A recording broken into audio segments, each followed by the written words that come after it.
Hi friends, welcome to Anee's kitchen. ಉದ್ರುದ್ರಾಗಿ ಯಾವ ಥರ ಉಪ್ಪಿಟ್ಟು ಮಾಡೋದಂತ ಬನ್ನಿ ಮಾಡೋಣ. ಸೊ ಮೊದಲಿಗೆ ನಾನಿಲ್ಲಿ ರವೆ ತೊಗೊಂಡಿದ್ದೀನಿ. ಸೊ ರವೆ ಮಾತ್ರ ನಾನಿಲ್ಲಿ ಅರ್ಧ ಕೆ ಜಿಯಷ್ಟು ರವೆ ತೊಗೊಂಡಿದ್ದೀನಿ. ಸೊ ಮಾಮೂಲಿ ರವೆ, ಮೀಡಿಯಮ್ ರವೆ, ಉಪ್ಪಿಟ್ಟು ರವೆ ಅಂತಲೇ ಸಿಗುತ್ತೆ. ಸೊ ಅರ್ಧ ಕೆ ಜಿ ರವೆಗೆ ನಾನು ಏನು ತೊಗೊಂಡಿದ್ದೆ ಅಂತ ಈ ಗ್ಲಾಸಲ್ಲಿ ನಿಮಗೆ ಮೆಷರ್ಮೆಂಟ್ ಮಾಡಿ ತೋರಿಸ್ತೀನಿ. ನೀವು ಯಾವ ಗ್ಲಾಸಲ್ಲಾದರೂ ನೀವು ತೊಗೊಳ್ಬೋದು. ಅರ್ಧ ಕೆ ಜಿಗೆ ಎಷ್ಟೆಷ್ಟು ಹಾಕ್ಬೇಕು ಪ್ರಪೋರ್ಷನ್ ಅಂತ. ಸೊ ಅದಕ್ಕೆ ನಿಮಗೆ ತುಂಬ ಉದ್ರದಾಗಿ ತುಂಬ ಚೆನ್ನಾಗಿ ಬರುತ್ತೆ. ಸೊ ಉಪ್ಪು ರುಚಿಗೆ ತಕ್ಕಷ್ಟು ಎಣ್ಣೆ ಒಂದು 15 ಗ್ರಾಮ್ ಅಷ್ಟು ತೊಗೊಂಡಿದ್ದೀನಿ. ಸೊ ಕಡಲೆಬೇಳೆ, ಉದ್ದಿನಬೇಳೆ, ಸಾಸಿವೆ, ನೆಕ್ಸ್ಟು ಕರ್ಬೇವಿನ ಸೊಪ್ಪು ಕೂಡ ಸ್ವಲ್ಪ 2 ಕಡ್ಡಿ ತೊಗೊಂಡಿದ್ದೀನಿ. ಹಸಿಮೆಣಸಿನ್ಕಾಯಿ ಒಂದು 6 ತೊಗೊಂಡಿದ್ದೀನಿ.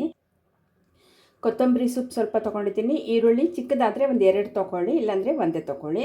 ಸೊ ತರಕಾರಿಗೆ ನೀವು ಯಾವ್ದಾದ್ರು ಹಾಕೋಬೋದು. ದಪ್ಪ ಮೆಣಸಿನ್ಕಾಯಿ ಕೂಡ ಹಾಕೋಬೋದು. ನಾನಿಲ್ಲಿ ಬರೀ ಕ್ಯಾರೆಟು, ಬೀನ್ಸು, ಒಂದೇ ಒಂದು ಇದು ಬಟಾಣಿ ಇತ್ತಂತ ಸ್ವಲ್ಪನೇ ಬಟಾಣಿ ತೊಗೊಂಡಿದ್ದೀನಿ. ಸೊ ಇಷ್ಟನ್ನ ಸಾಕು ವೆಜಿಟೇಬಲ್ ಉಪ್ಪಿಟ್ಟು ಮಾಡೋಕ್ಕೆ.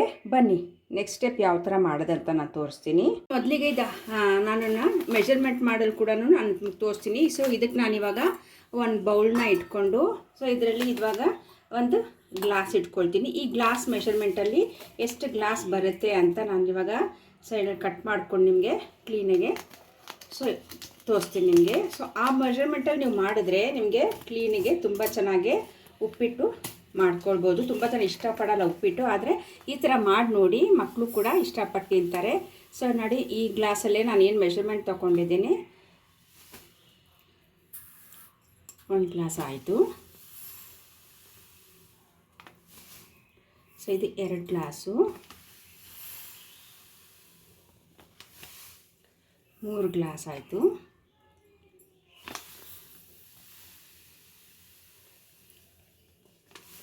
ಸೊ ಇದೊಂದು 4 ಗ್ಲಾಸ್ ಆಗುತ್ತೆ.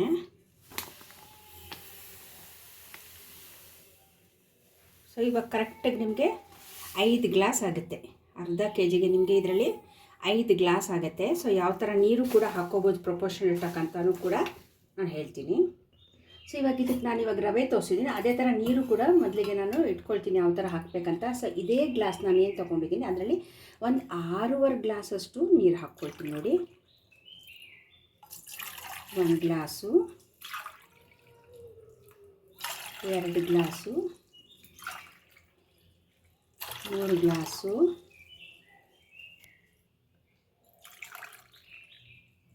ಇದು 4 ಗ್ಲಾಸು, 5 ಗ್ಲಾಸು, 6 ಗ್ಲಾಸು. ಸೊ ಅದಕ್ಕೆ ಸ್ವಲ್ಪ ಒಂದು ಅರ್ಧ ಹಾಕೊಳ್ಳೋಣ, ಅರ್ಧ ಗ್ಲಾಸಷ್ಟು ಎಕ್ಸ್ಟ್ರಾ ಸ್ವಲ್ಪ ಹಾಕ್ಕೊಳ್ಳೋಣ. ಸೊ ನೋಡಿ, ಇವಾಗ ಎಲ್ಲ ಕ್ಲೀನಾಗೆ ನಮಗೆ ಇವಾಗ ಮೆಷರ್ಮೆಂಟ್ ಎಲ್ಲ ನಾನು ತೋರಿಸಿದ್ದೀನಿ. ಸೊ ಇವಾಗ ಬರೀ ಮಾಡೋದನ್ನು ಯಾವ ಥರ ಅಂತ ನಾನು ತೋರಿಸ್ತೀನಿ. ಮೊದಲಿಗೆ ನಾನಿಲ್ಲಿ ರವೆನ ಚೆನ್ನಾಗಿ ಫ್ರೈ ಮಾಡ್ಕೊಳ್ತೀನಿ. ಸೊ ಮೀಡಿಯಮ್ ಫ್ಲೇಮಲ್ಲೇ ಒಂದು 5 ನಿಮಿಷ ನಾವು ಚೆನ್ನಾಗಿ ಫ್ರೈ ಮಾಡ್ಕೊಳ್ಬೇಕು. ಸೊ ಮೀಡಿಯಮ್ ಫ್ಲೇಮಲ್ಲೇ ಚೆನ್ನಾಗಿ ಫ್ರೈ ಮಾಡ್ಕೊಳ್ಳೋಣ. ಸೊ ಇದಕ್ಕೆ ಎಣ್ಣೆ ಹಾಕ್ಕೊಂಡು ಸ್ವಲ್ಪ ನಾನು ಫ್ರೈ ಮಾಡ್ಕೊಳ್ತೀನಿ ಒಂದು 5 ನಿಮಿಷ. ಸೊ ನಿಮಗೆ ತುಂಬ ಕ್ರಿಸ್ಪಿಯಾಗಿ, ತುಂಬ ಒಂಥರ ಗರಿಗರಿಯಾಗಿ ಬರುತ್ತೆ ನಿಮಗೆ ಉಪ್ಪಿಟ್ಟು. ಸೊ ಒಂದು 5 ನಿಮಿಷ ಮೀಡಿಯಮ್ ಫ್ಲೇಮಲ್ಲೇ ಕ್ಲೀನಾಗೆ ಫ್ರೈ ಮಾಡ್ಕೊಳ್ಳೋಣ. ಸೊ ಫ್ರೈ ಆಗಿದೆ, ತೆಗೆದುಕೊಂಡ್ಬಿಡೋಣ. ಸೊ ನೀವು ಪಾತ್ರೆ ಕೂಡ ಯಾವ ಥರ ತೊಗೊಳ್ಬೇಕಂತ ನಿಮಗೆ ಗೊತ್ತಾಗುತ್ತೆ. ಅರ್ಧ ಕೆ ಜಿ ರವೆಗೆ ಎಷ್ಟು ದೊಡ್ಡ ಪಾತ್ರೆ ತೊಗೋಬೇಕಂತ. ಸೊ ನಾನು ಈ ಥರ ಪಾತ್ರೆ ತೊಗೊಂಡಿದ್ದೀನಿ. ಸೊ ಇದಕ್ಕೆ ನಾನು ಇವಾಗ ಏನು ಎಣ್ಣೆ ಹೇಳಿದ್ದೀನಿ ಅದು ಕೂಡ ಎಣ್ಣೆನೂ ಕೂಡ ಇವಾಗ ನಾನು ಎಣ್ಣೆ ಹಾಕ್ಕೊಳ್ತಾ ಇದ್ದೀನಿ. ಒಂದು 15 ಗ್ರಾಮಷ್ಟು ಎಣ್ಣೆ ಇದೆ. ಸೊ ಎಣ್ಣೆ ಸ್ವಲ್ಪ ಕಾದಿದೆ ಅಂದ ತಕ್ಷಣ ನಿಮಗೆ ಕಡಲೆಬೇಳೆ, ಉದ್ದಿನಬೇಳೆ, ಸಾಸಿವೆ ಎಲ್ಲ ಹಾಕ್ಕೊಳ್ಳೋಣ.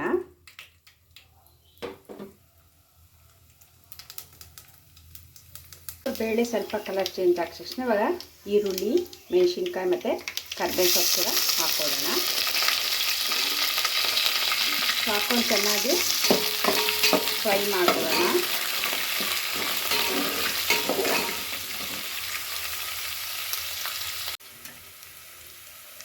ಸೊ ನೋಡಿದ್ದು ಚೆನ್ನಾಗಿ ಫ್ರೈ ಆಗಿದೆ. ಸೊ ಫ್ರೈ ಆದ ತಕ್ಷಣ ನಾವು ನಿಮ್ಗೆ ಏನು ತರಕಾರಿ ಬೇಕೋ ಆ ತರಕಾರಿ ಕೂಡ ಇದರಲ್ಲಿ ನಾವು ಇವಾಗ ಹಾಕ್ಕೊಳ್ಬೋದು. ಅದು ಕೂಡ 2-3 ನಿಮಿಷ ಚೆನ್ನಾಗಿ ಎಣ್ಣೆಲೆ ಬಾಡಿಸ್ಕೊಳ್ಳೋಣ.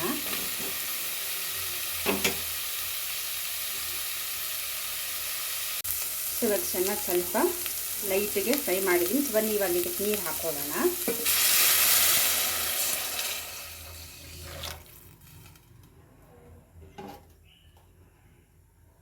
ಸೊ ಇದಕ್ಕೆ 1 ಟೇಬಲ್ ಸ್ಪೂನಷ್ಟು ಉಪ್ಪು ಹಾಕ್ಕೊಳ್ತೀನಿ. ಸ್ವಲ್ಪ ಕುದಿ ಬರಲಿ. ನೋಡಿ, ನೀವು ನೀರು ಮರಳ್ತಾ ಇದೆ. ಈ ಟೈಮಲ್ಲಿ ಸ್ವಲ್ಪ ಸ್ವಿಮ್ಮಲ್ಲಿ ಇಟ್ಬಿಡಿ. ಸ್ವಿಮ್ಮಲ್ಲಿ ಇಟ್ಕೊಂಡು ಇವಾಗ ಸ್ವಲ್ಪನೇ ರವೆ ಹಾಕ್ಕೊಳ್ಳೋಣ.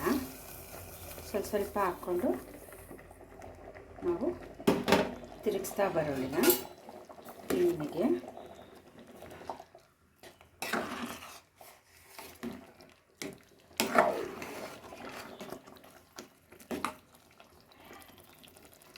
ಚೆನ್ನಾಗಿ ಮಿಕ್ಸ್ ಮಾಡಿಬಿಟ್ಟು ಒಂದು 5 ನಿಮಿಷ ಸಿಮ್ಮಲ್ಲೇ ಇಟ್ಬಿಡಿ.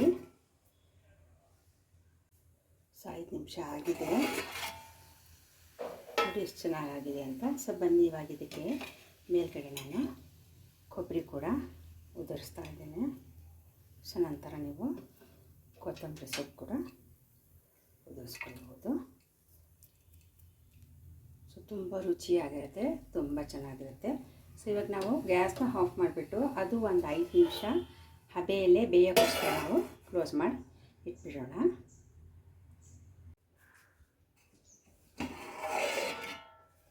ಸೊ ನೋಡಿ, ನಾವಿವಾಗ ರೆಡಿ ಇದೆ ಸರ್ವ್ ಮಾಡೋಕ್ಕೆ.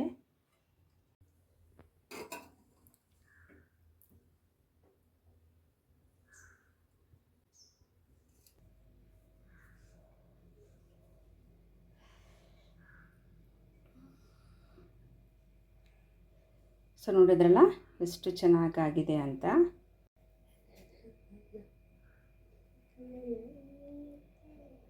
ಸೊ ಇದೇ ಥರ ಮನೇಲಿ ನೀವು ಟ್ರೈ ಮಾಡಿ. Thank you for